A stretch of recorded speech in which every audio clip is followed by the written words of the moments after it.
little late.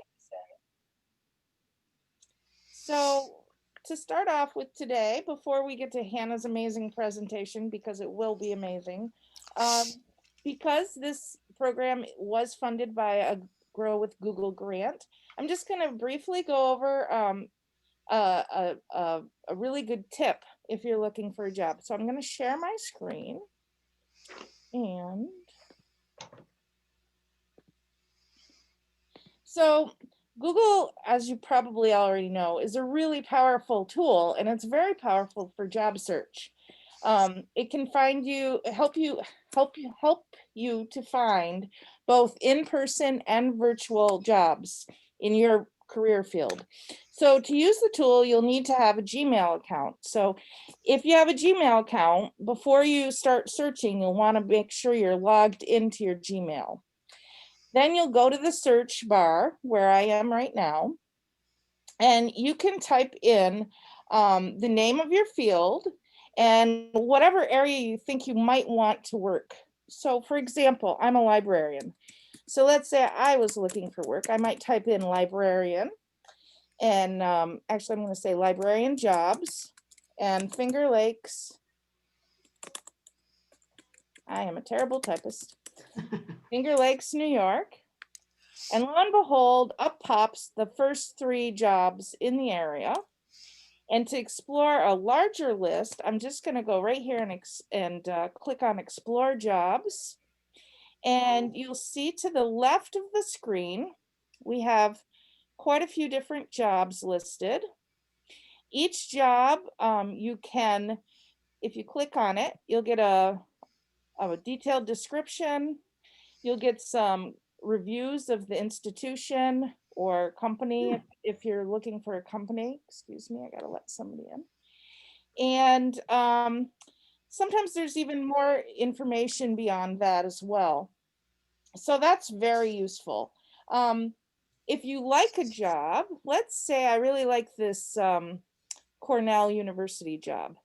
I can save it by clicking on the little ribbon-like thing to the side.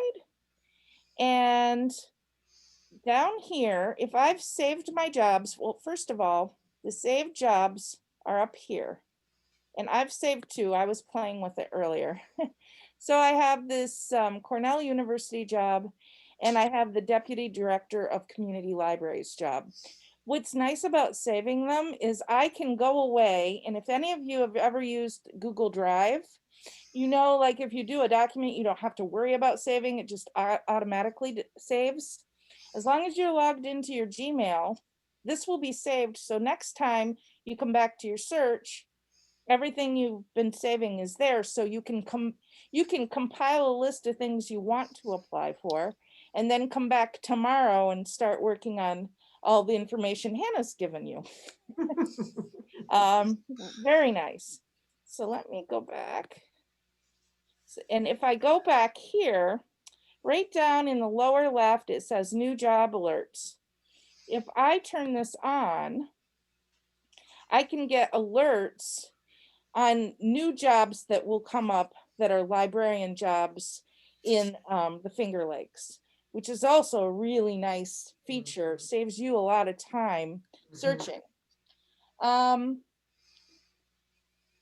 You can, let's say you wanted to narrow it down further, you can go ahead and you could type in, I'm in Macedon, New York right now. So I could narrow my search by changing the locale. Macedon's a really small town, so there aren't any library jobs here right now. Maybe I want to say Rochester. Maybe I want to consider working in the city of Rochester. And that will bring up, there's quite a few in Rochester actually. So that would keep me busy for a while. So that's my tip for the day. I hope it helps you out a little bit. And I am going to give the show over to Hannah.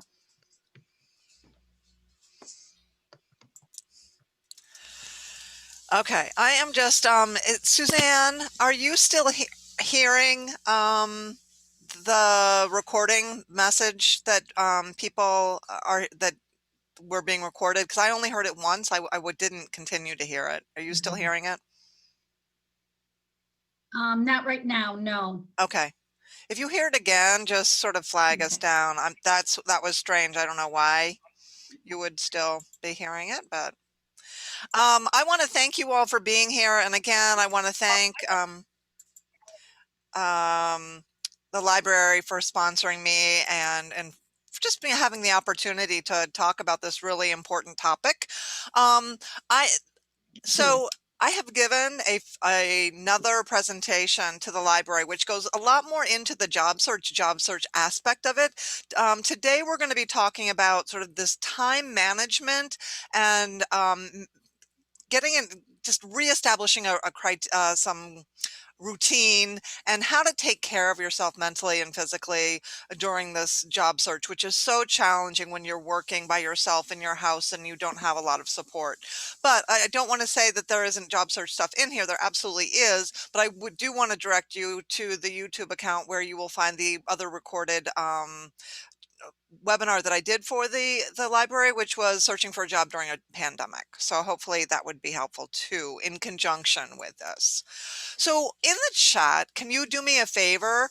Can you tell me right now how you are feeling about your job search? Is it a thumbs up? Is it a I'm feeling really excited? I'm feeling demotivated? Tell me in the chat how you are feeling about your job search.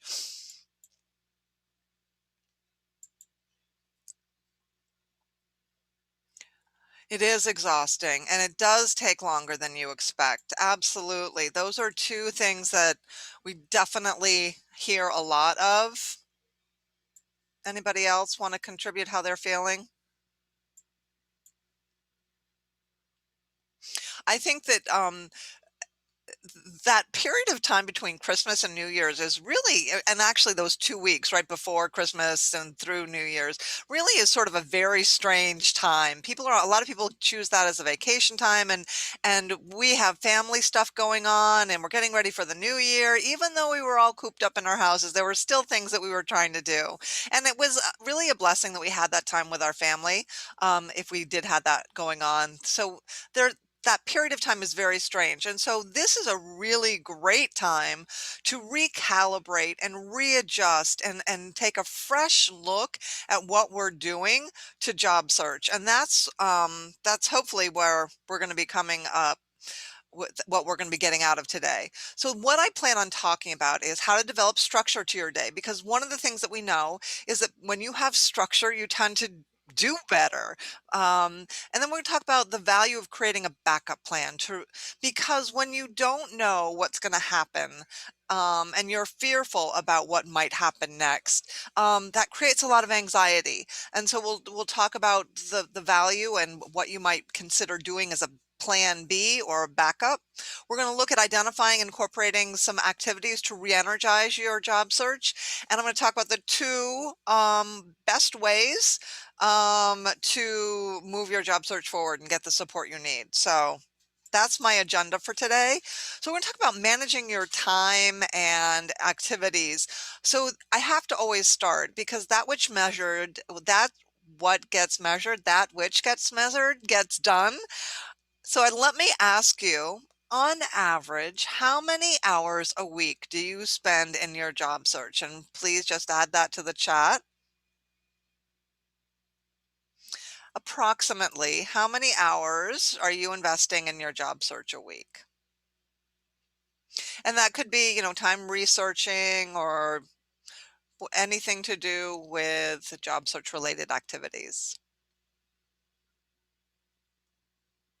Okay, we've got 8 to 12, 20, 20.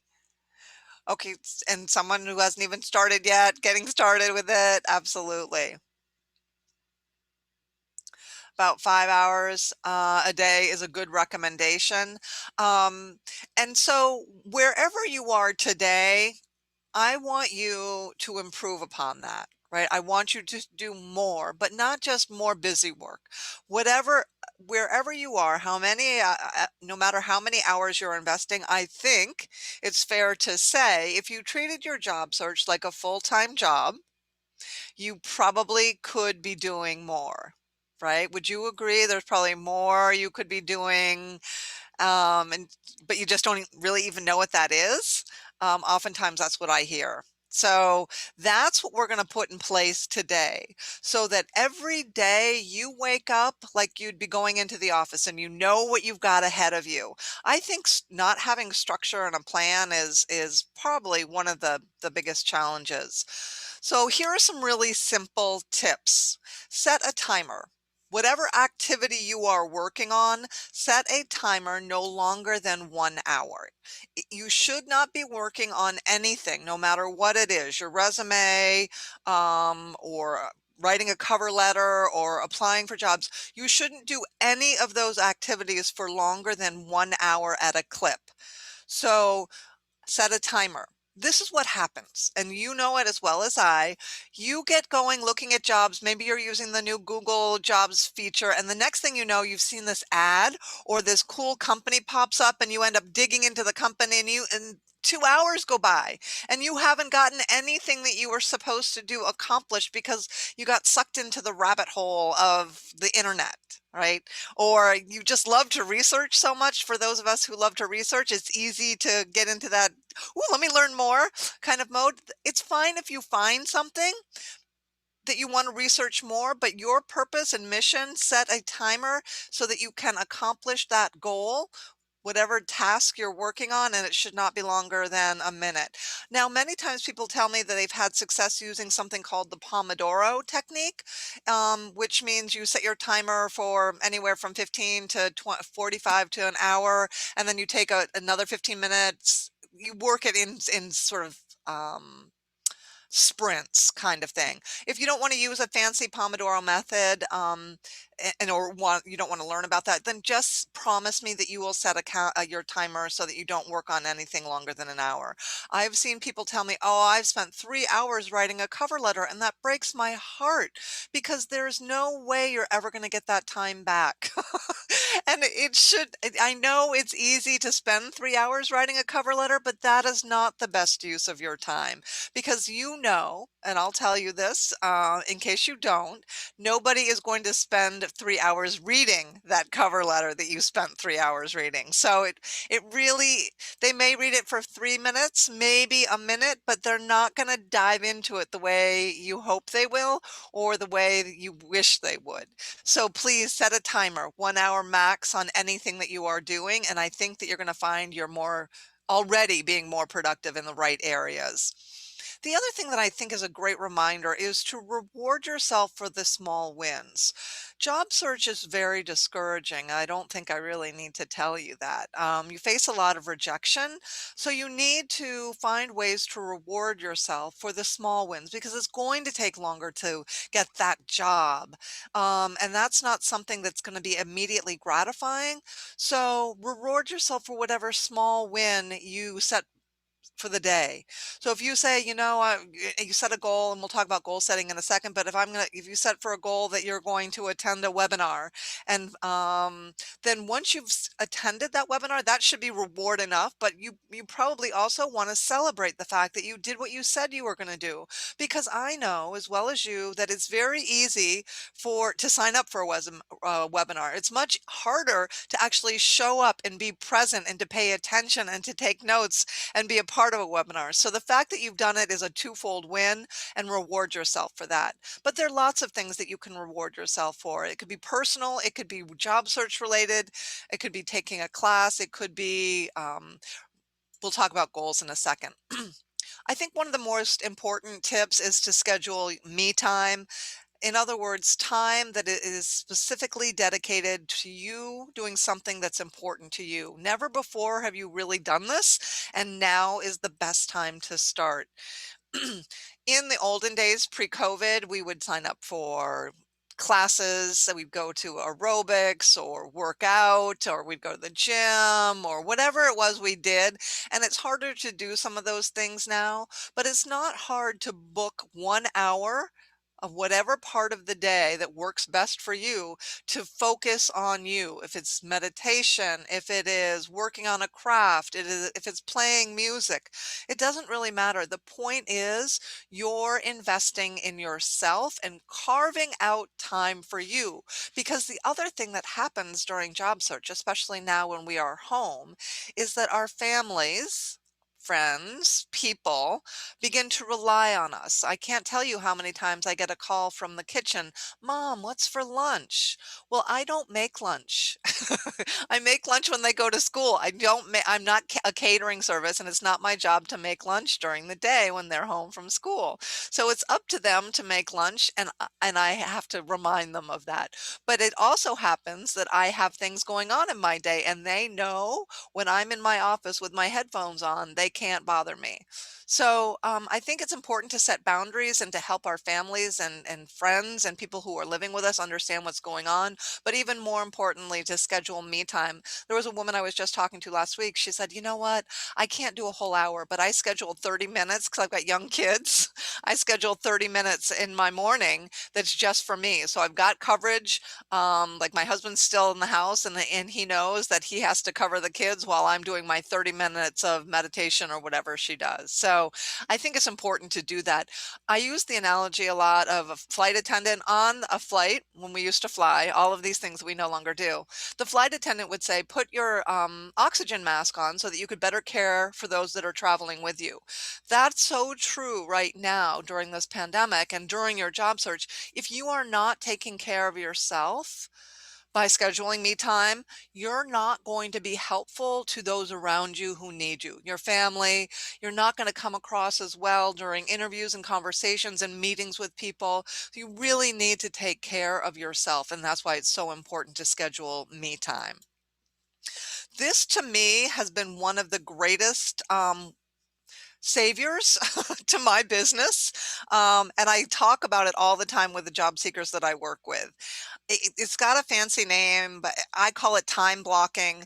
But what it does, it's a built-in accountability system for me so that I know what I'm doing. And when I was when I would go into work, when I actually had a job, I knew what I was responsible for doing every minute of the day, pretty much, right? I had meetings I had to go to and projects I had to finish and things like that. And that was all on my calendar. Well, this is all the same kind of stuff that we're doing for job search. So I say, pre-publish on your Google Calendar or your Outlook calendar, whatever you have, um, time slots for in the day where you're going to work on predetermined job search related activities.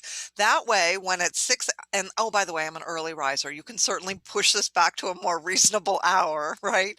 But I do some of my best thinking in the morning, and that's why I use my 6 a.m. to 7 a.m. time slot for knowledge update. That's when I do my reading of articles and I read the newsletters that I get. And I scroll through LinkedIn because I read articles. That's my purpose of doing that. So for 1 hour every morning, that 6 to 7 time slot, I know what I'm going to be working on. I'm going to be doing my knowledge update. I'm going to be doing my reading, the stuff that I don't need to rely on other people to do, that it works with my calendar, with my schedule. Again, I'm a morning person, so from 7 to 8, right after that, I move into my LinkedIn time.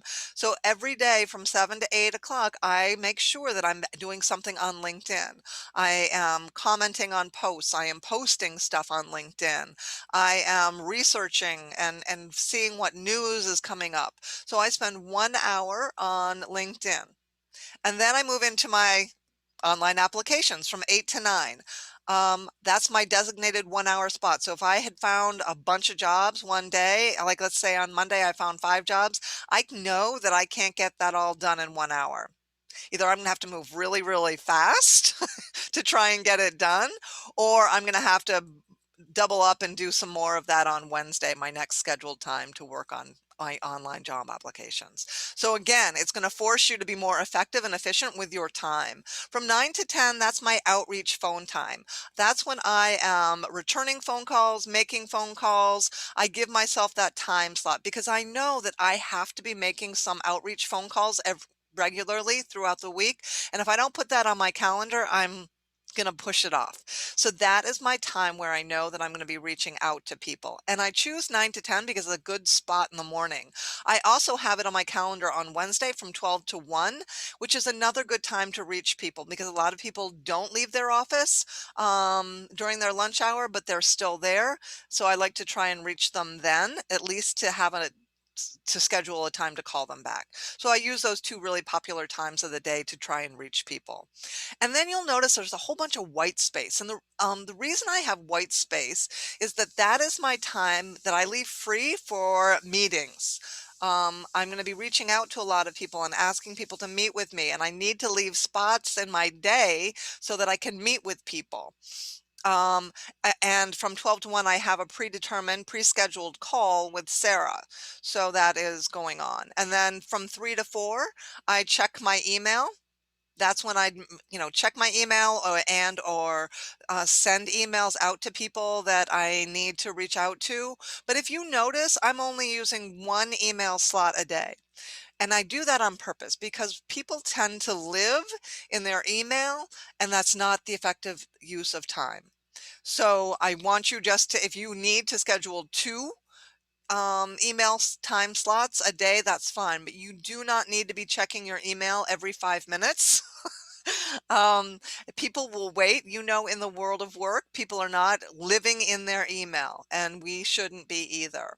And so in the afternoons is when I schedule my me time. From 4 to 5 is when I go for a walk every day. And that's what I do for me time. So every week I have the same thing set up on my calendar. And if I need to adjust something, then I will. Um, if somebody can only meet with me at 8 o'clock in the morning on Wednesday, then certainly I'll push out my online application and move that around. But at least I know when I wake up in the morning how my time is going to be invested. And I find that that is really helpful. You'll also notice that on Thursdays from 9 to 10, I have a networking group activity. So there are some things that that are regular reoccurring. You may do some volunteer work. You may do other things. Put that all on this calendar so that you can see it all together. So this to me, and so I use the same sort of structure for my business so that I make sure that I'm doing the stuff that I need to be doing every single day. If I don't put it on my calendar, I'm less likely to get it done. I'm less likely to do it. It's not there in front of me. And I'm a big fan of post-it notes, and I have post-it notes all over here, but it's not the same as having it pre-published on my calendar here. Does this make sense to folks? Any thoughts about this? Anybody using this themselves? This to me is the biggest aha. I hope if you do anything based on today, that this is the one thing that you will do.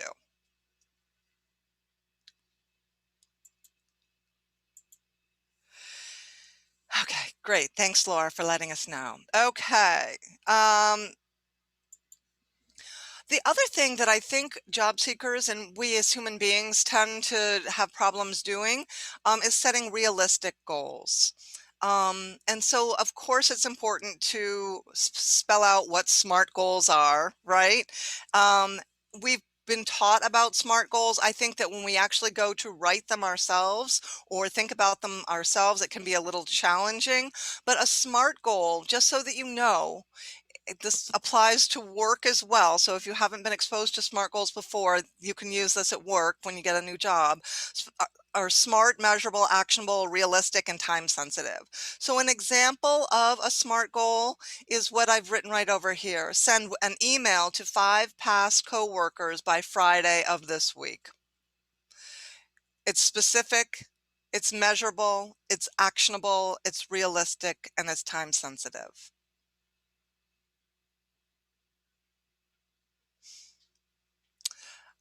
Does anyone want to share, based on these SMART goals, a SMART goal that they would come up with for this week? Will someone share a SMART goal that they come up with in the chat?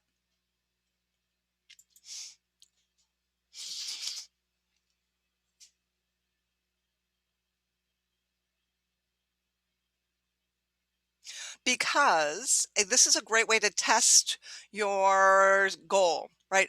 I've been leading job search groups, and oftentimes people say, yeah, I plan on networking more. Well, no, that's not really a goal because it's not specific, measurable, actionable, realistic, or time sensitive. So it needs to be drilled down. And I'm happy to help people refine these goals so that they're actually things that you can do and that you'll actually get them done. So thank you, Laura. Let's go back. Can I dissect that a little bit for you? Connect with 2 people per day who work in my field. The challenge that I'm going to put forth to you is, how are you going to identify those people? Do you have them already listed somewhere?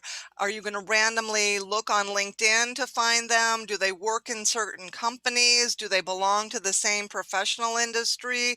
The challenge that you're going to run into is, where do I find these people? And if there's any obstacle at all, it's really hard to make that happen. So if you can be even more specific with where those people are or who those people are, I think that your goal would be even better. Okay, so spend 1 hour working on my LinkedIn profile by the end of the week. I'm going to challenge you to GEA USA. What part of your LinkedIn profile are you going to work on? It's great to say you're going to work on your LinkedIn profile, but after an hour, how are you going to know that you've checked the box, that you've got that done? It's not specific enough. So if you want to say, I'm going to spend 30 minutes this week working on my headline and about section, great. If you want to say, I'm going to spend, an hour refining each section of my work experience, that's great. But I want you to be more specific about what it is you're doing on your LinkedIn profile. Send 5 emails to target companies by the end of the week. As long as you know what that you have a list of target companies, that makes sense. That's a good one. So, okay, thanks, Laura, for clarifying. So, I would be even more specific because you want to make sure that the person is more than just in your field, Laura. They're in your field, but they work. Be a little bit more specific to help you when you go into LinkedIn to find those people in your field, that you're finding sort of the same group of people. If you want to search for people that work in the field and save that search in LinkedIn, and then you can go back and look at that search every time you need to find new people, you could do that. But just be very clear about who these people are in your field. Create 2 LinkedIn posts for this week and post Wednesday morning and Saturday morning. Great. Awesome. That's the only other challenge there, Jude, is going to be when you say you're going to create 2 LinkedIn posts for this week, that's great. But what are you going to post about? That's always the challenge for people, that they're not sure what they're going to post about. So it's almost better to say, I'm going to post one post that's geared towards helping job seekers network better on Wednesday this week. And I'm going to post on Saturday one post to help with information to help job seekers be motivated on Saturday. So if you can just be even more specific about what you're going to post, it's going to be that much easier for you to get it done. So thank you for sharing. Yeah, great. Good, good, good, everybody. Thank you for doing that, because now you have a written, specific, measurable goal, and that can go on your post-it note, on your calendar, wherever you're going to use it. So you know where it's going to fit in your week, and you've got one thing, at least one thing, that you know you're going to get done, as well as that calendar of activities. And then you can celebrate that, which is the really important part of this, to celebrate your accomplishments. So when you do that, um, you're going to feel good. It's going to make you feel good. Great. Good. Thank you, Jude, for explaining. So now I'm moving into some of these things that are the jobs, part of the job search process. And for those of you that are new, it doesn't even matter where you are in the job search process, but I want you to understand that step one in this process is to identify roles and employers.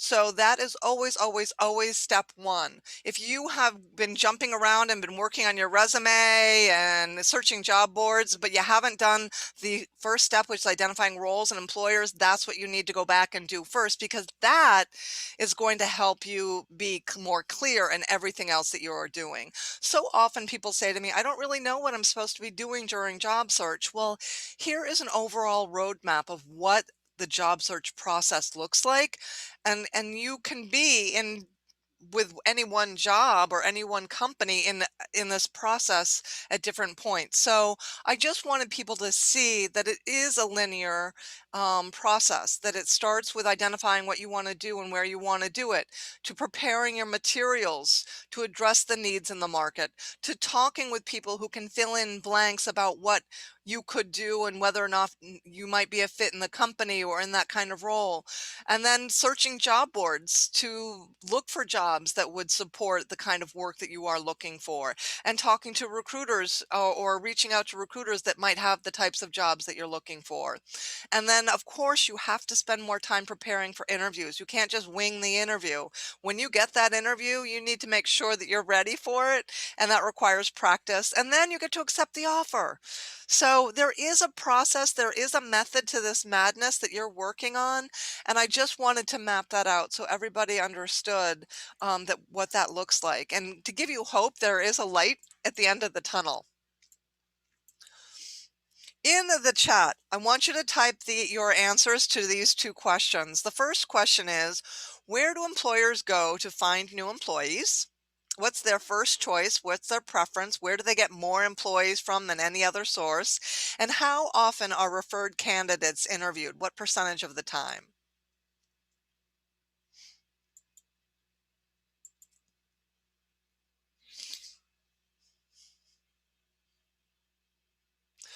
Where do employers go to find new employees?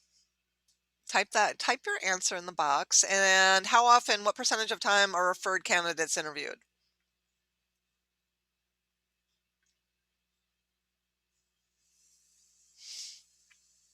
So, got a couple of answers that are similar. Referrals seem to be pretty, they either know them or they're a referral. Um, LinkedIn to find new employees, to find people in their field, new employees, internal referrals. Yeah, internal referrals are pretty popular. They go to colleagues and people they know. Yeah. Yep. So you guys have got the right idea. And I think that knowing this and taking action on this is really important. So let me share with you the real answers. More jobs are filled through referrals than any other source, and that number was of last year.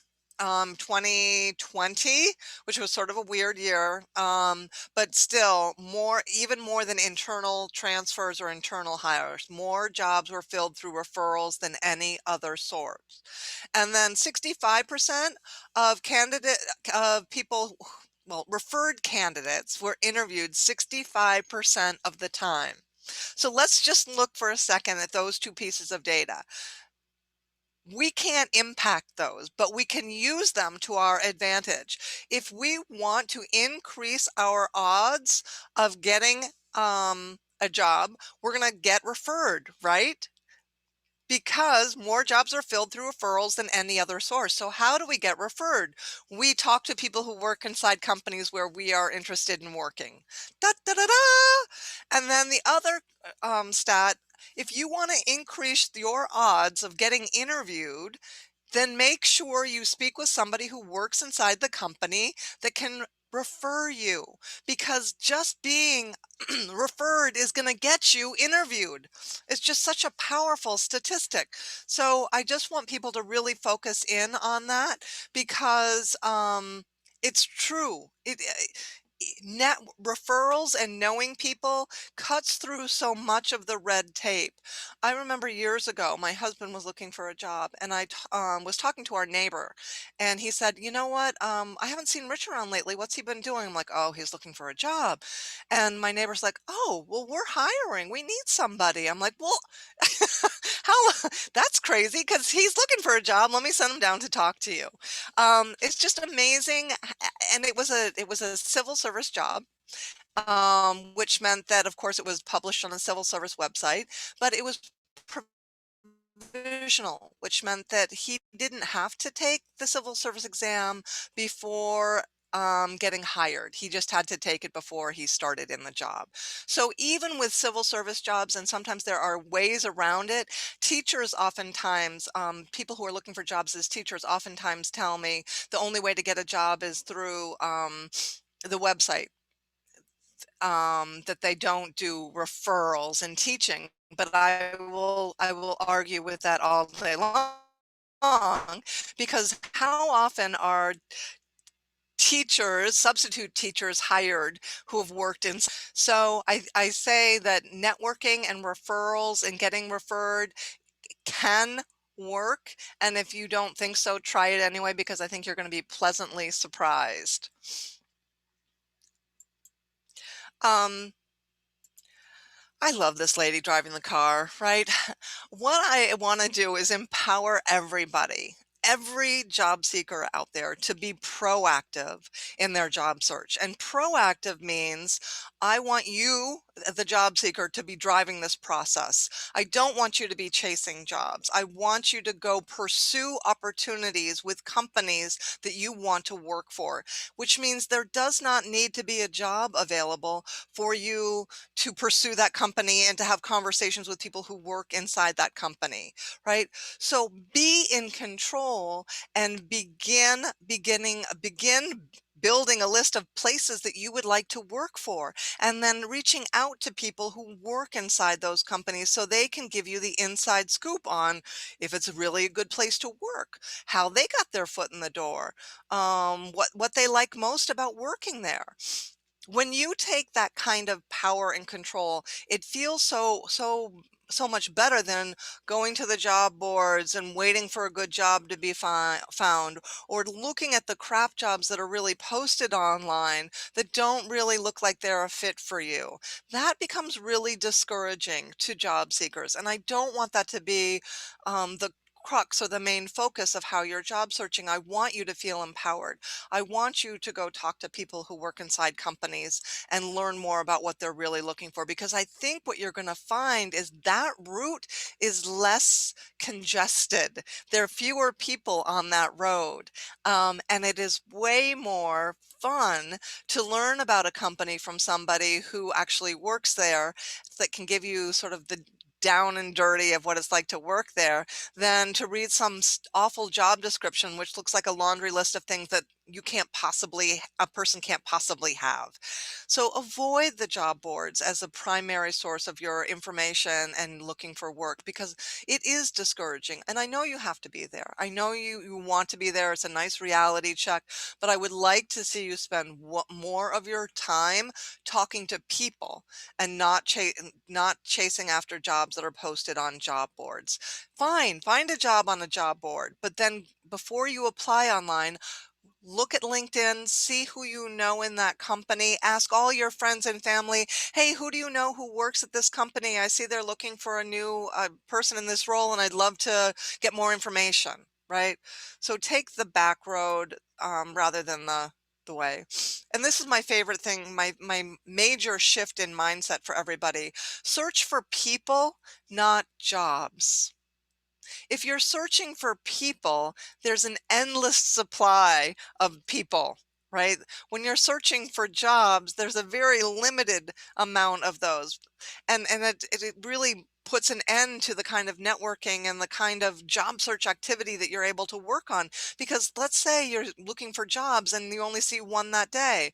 Well, that's all I can do today. I can't do anything else. But if you're looking for people, there are 100 or more employees that you could potentially talk to who work for that company that you might want to work for. So that gives you endless possibilities and endless activities to work on. And each one of those conversations takes you that much closer to where you want to go. So search for people, not for jobs. Just a little reminder here that we do know so many different people, right? And it's important to keep this all in perspective. I want you to prioritize, if you're sort of getting back into the swing of this, go through the list of people that you know and prioritize them. The people that you know well, those are that's your biggest pool of people. Um, and so you want to say, these are the people that I want to talk to first. Those are the people that care about you the most, that are more willing to go out of their way to help you. Um, Even if they don't even know of any jobs, they can give you information or introduce you to people who might be able to help you. The people that know you well are more likely to do that. And then you have a smaller pool of people. These are people you should know. These are people that are in your industry that you don't know yet. These are people that you have heard of through the grapevine. You've read their articles. You have seen them present. They are, you know, uh, movers or shakers, thought leaders, or top of their industry, or people that you think you should know. You've heard their name a lot and you should probably know them. Reach out to those people. And then there are the people who work inside companies, and that's probably the smallest pool of people, but they're very valuable. And so your goal is to be working all three of these circles of people to get information that's going to give you the competitive advantage. This talking to people will solidify that you're pursuing the right kinds of jobs. It's going to give you the confidence to reach out to somebody that you probably may not have had the confidence to reach out to before, because now you can say, my friend Susie recommended that I reach out to you. Starting with these circles of people gives you, again, focus and helps you prioritize the activities that you're working on. And if it's been a while since you last talked to somebody, let's say it's been 3 years, 4 years since you reached out to a past colleague, now is always a good time to reach out. Most people, especially during this pandemic, are so grateful to make contact with other human beings, right? Other adult human beings. So it's totally okay to say it's been way too long. The last time we spoke was over 3 years ago. I wanted to check in and see how you were doing. What's new with you and your work? Period. End. That's your email. You don't need to go into the whole long story of how you are looking for a new job. That's not what this message is. This message is, I want to get back in touch with you. Tell me what's new with you. Make it about them, because they're much more likely to respond if they think that you're genuine in why you're reaching out. And you are, but you do have that secondary motive of letting them know that you're looking for a job. But don't put that in your message, because that's not what this first phone call, this first interaction is about. This is about reestablishing your relationship with them, because it's been such a long time. That's the sole focus of that conversation that you might have, or that email that you would have. After you've reestablished and they say to you, because I know they're going to say this, so what's new with you, Hannah? That is when you've been granted permission to dump your story. But don't do it before then, because you don't have permission yet. Does that make sense to folks? Um, Oftentimes people don't know what to say when they are reaching out. And the thing that you're never, ever, ever, ever, ever going to say is, help me, I'm looking for a job. That's not a sentence I ever want to have leave your lips. But you can ask better questions. Questions like, are there other companies you think I should be looking at? Based on what I'm looking for, is there anyone you would suggest I reach out to? Do you know anyone who works for any of these companies? Depending on the person you're talking to, they may be able to answer one of these questions. And those are the kinds of questions and the kind of help that I want you to ask for. Because just asking if people know about a job is not going to help you. That's not going to get you what you're looking for.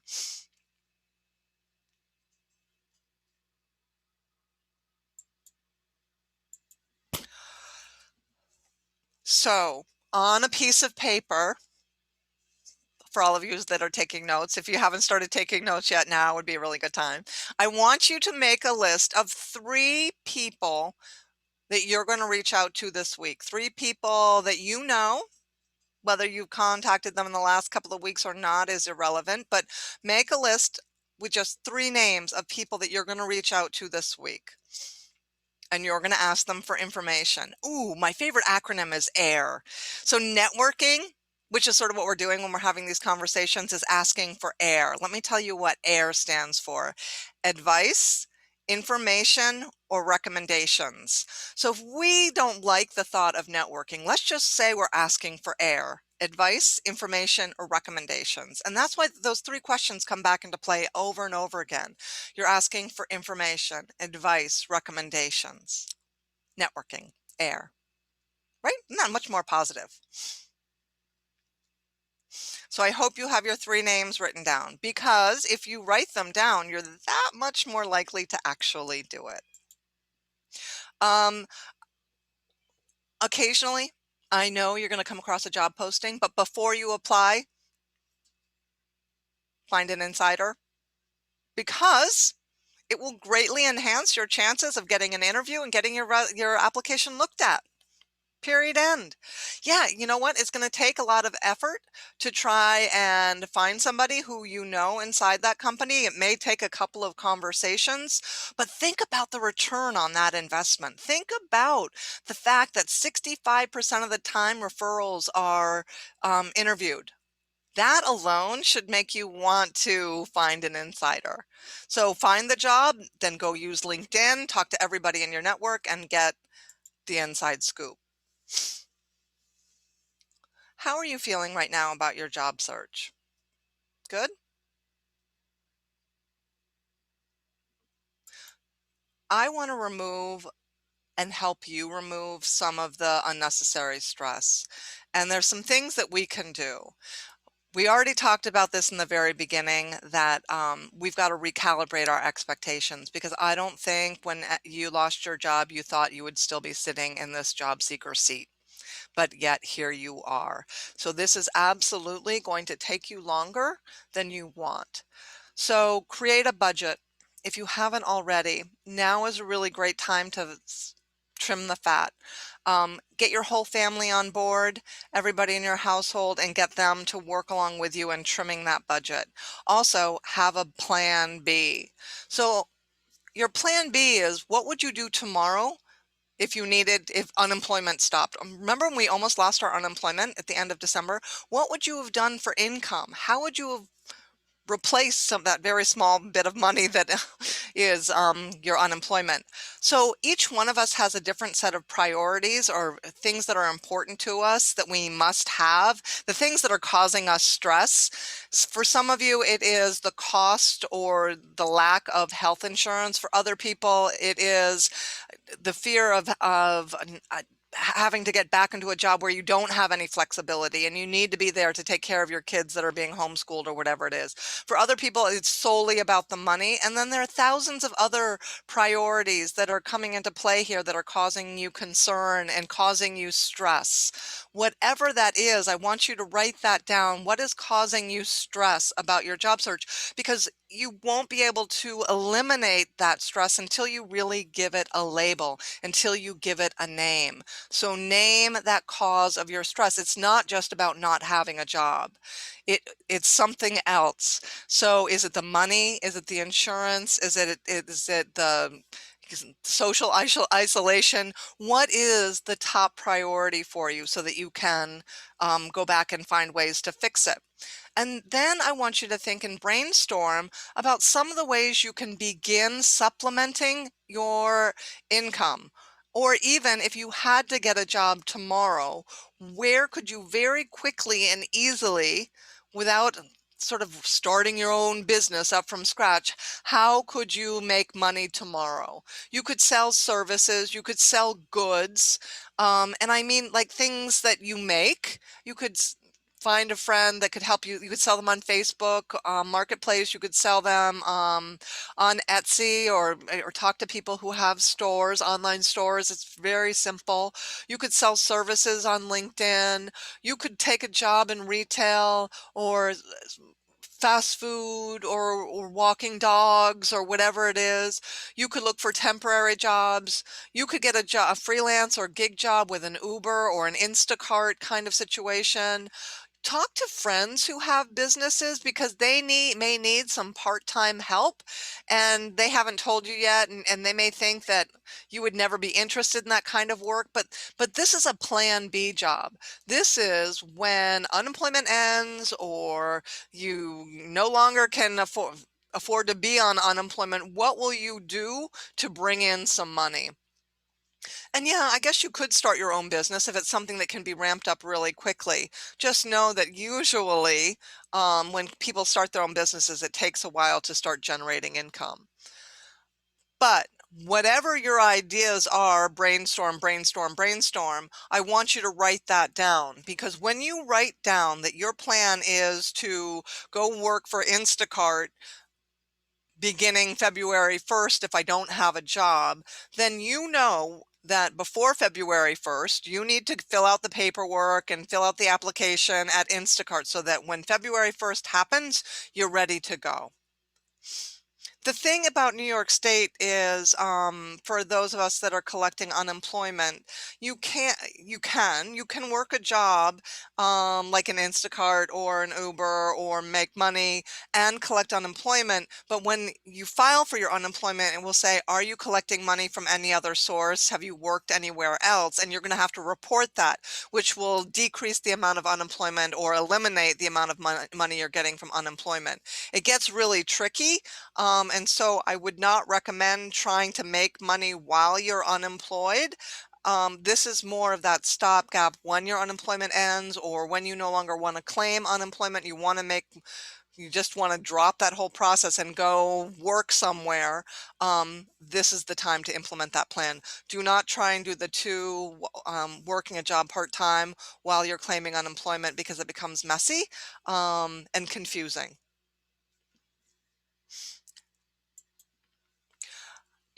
In the back of our head, or sometimes in the front of our head, we hear this voice, and this voice is saying awful things like, um, "I'm no good. I'm not good enough. I can't do this."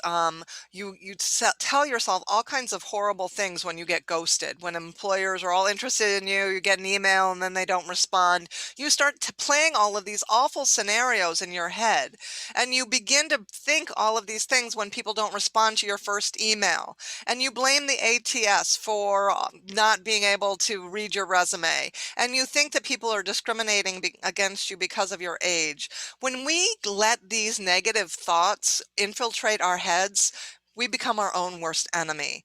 And we need to find ways to stop that. Look for the good, focus on the positive, control what you can control, and practice positive self talk. So there's this really crazy positive self affirmation, and you can modify this any way you want. But for those of you who have a tendency to say, "Oh, I'm not good. I'm not going to be good. I'm not good enough for this. I can't do this." I want you to look in the mirror like Stuart Smalley and say, "I'm Hannah Morgan, and I am talented and capable, and my skills are going to be valuable to a new company one day soon," or whatever else, right? This form of positive affirmation, positive self talk, if you have a habit of negative self talk, will be very helpful. Let's think about what we can do that will re-energize us. Like, I can tell you to look for the good and focus on the positive, but sometimes we need to physically take actions. So, what can you do to take care of yourself? If you're not exercising, this would be a great time. And I'm not talking about this major league, workout routine. Going for a simple walk is exercise, and incorporating that into your schedule is a great way to mentally take good care of yourself. Building time for hobbies or meditation or eating healthy, any of these can become healthy new habits that will physically make you feel better. Or you could make time, and you can make time for the things in life that are also feel good things. Music has been proven to make us feel good. Humor and laughter also get the endorphins in your brain moving around so you start thinking differently. Journaling is a really powerful way to begin thinking about things differently. And actually, research has proven to journal and about what you're grateful for every day. If you do that for 21 days, it will physically change the chemistry and functioning of your brain so that it retrains it to look at things more positively. And even helping others by volunteering gives you that feeling of giving back and helps you appreciate how great things really are for you, even though they don't seem to be. There are some other things that you can do simply by changing where you work. If you don't have a good setup for your home work environment, then you're not going to be really productive. Change where you work. Find a spot that's sunny or that you like that you'll actually enjoy working in. Keep a regular routine. Align activities with your energy. And I talked about this in the very, very beginning. Um, I do my best thinking in the morning. By 3 o'clock in the afternoon, I'm not so sharp. So I try to do those activities that require heavy thinking in the morning. That's my clock, but each one of you has your own clock. So sync those activities that are harder for you to do when you have the most brain power. Um, and work in shorter spurts. That's the other reason why I said set a timer for 1 hour. Break your tasks into small parts. When you say, I need to find a job, that's a huge task and that's very overwhelming. If you break it into, okay, I need to talk to people, I need to prepare for an interview, I need to practice for interviewing. If you break your job search into smaller parts, it makes it feel more doable, right? It's eating an elephant one bite at a time, as somebody recently said. Learn something new. Right, you've got this time and to invest in you. Sign up for an online class like you're doing today.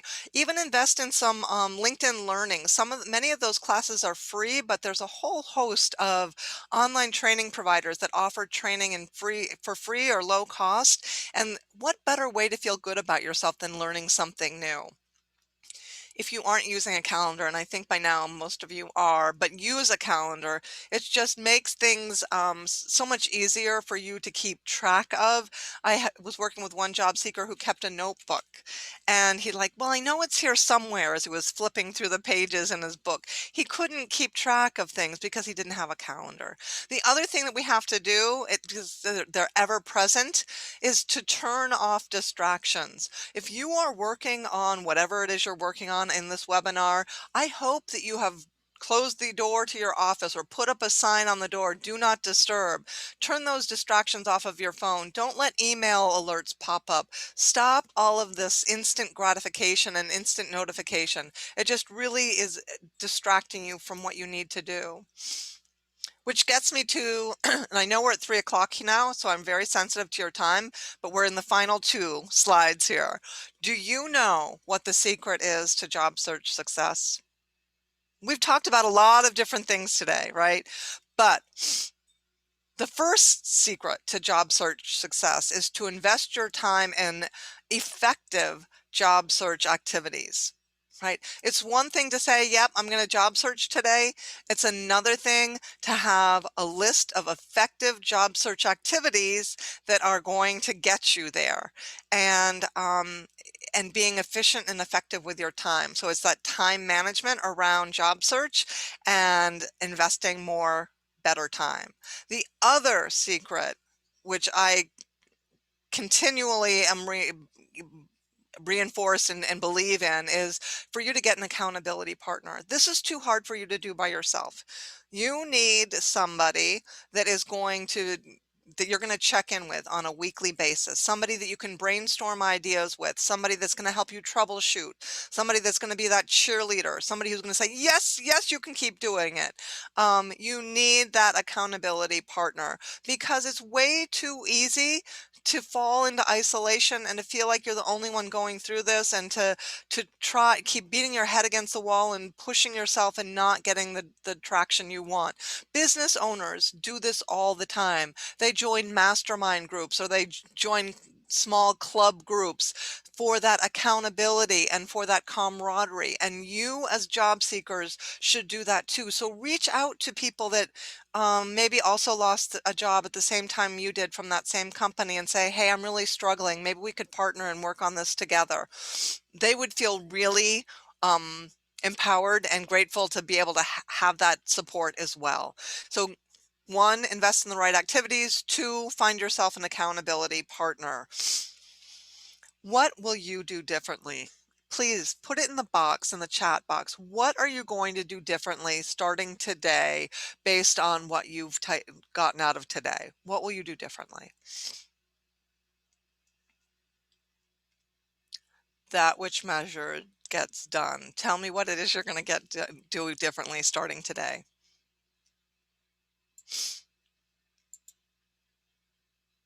Yeah.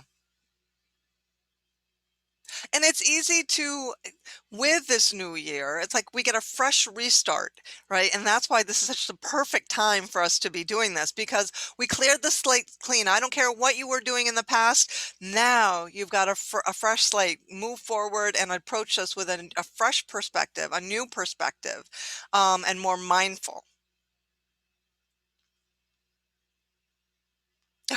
Oh, hi, Bill. Yeah.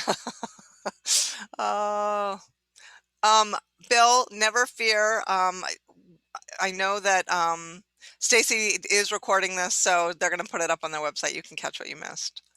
And so, Stacy, I don't know. I'm past my time, but I did want to let people know that this is a series, and I forgot to put the rest of the information here. So I don't remember what the next class is, but it's on the Macedon Public Library website. It So is, and I will be sending everybody the next link. Well, it'll be the same link actually, but you'll get it, and you can go ahead and click on it if you like. Well, don't click on the link to the meeting, but I'll send you a link to the description of the next session. Let me make myself clear. And then you can be refreshed on what's coming up. Hopefully that will work for everyone. And it'll be a good reminder not to miss out on next week's session.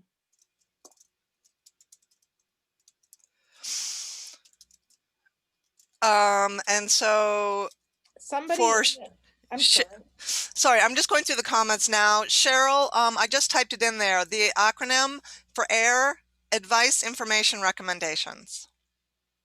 And thank you, GEA USA.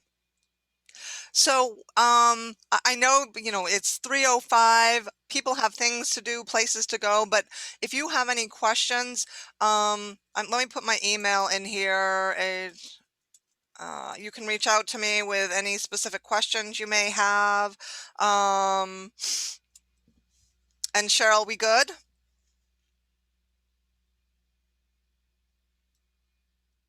And just so everyone knows, if there's anything you want to review after leaving today, I will be also sending out a link to the recording.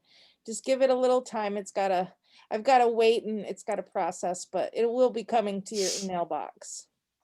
Wonderful. Thank you, Stacy. Did I call you Cheryl? Thank you, Stacy, for hosting this. It was Thank wonderful you. to be able to do this, and I hope to see many of you next week. Um, I'm looking forward to it. So thank you all so much for being here. Thank you. Bye, everyone.